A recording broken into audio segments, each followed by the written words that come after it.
In today's video, I'm going to teach you how to add a table in Canva. We'll walk through the whole process step by step so you can quickly create clean, organized tables for your designs, whether you're making a presentation, a report, or a social media graphic.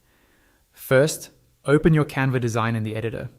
You can either create a new design or open an existing one, but make sure you're looking at the main editing screen where you can see your page in the center. On the left-hand side, you'll see a vertical toolbar. This is where Canva keeps most of its tools and assets. In that left sidebar, click on the option labeled Elements. Once you click it, the Elements panel will slide open on the left side of the screen. This panel contains all kinds of design elements, such as shapes, graphics, charts, and more.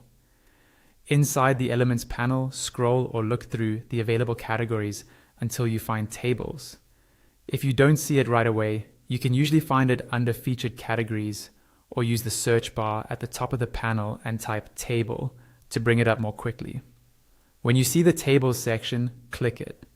The left panel will refresh and display a variety of table styles and layouts. Take a moment to browse through these options. You'll see different numbers of rows and columns, as well as different visual styles.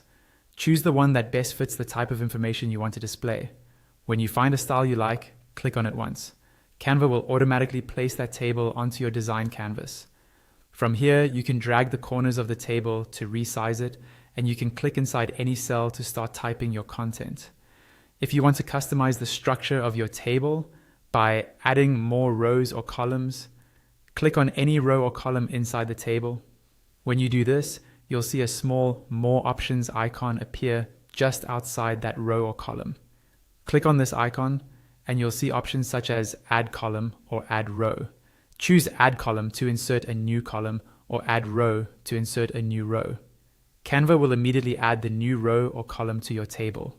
If you change your mind or need to remove part of the table, it's just as easy. Click to select the row or column you want to delete. Again, look for that More Options icon that appears just outside the selected area. Click it, and this time choose either Delete Column or Delete Row, depending on what you want to remove. The selected row or column will disappear, and the rest of your table will adjust automatically. And that's all you need to know to start adding and editing tables in Canva.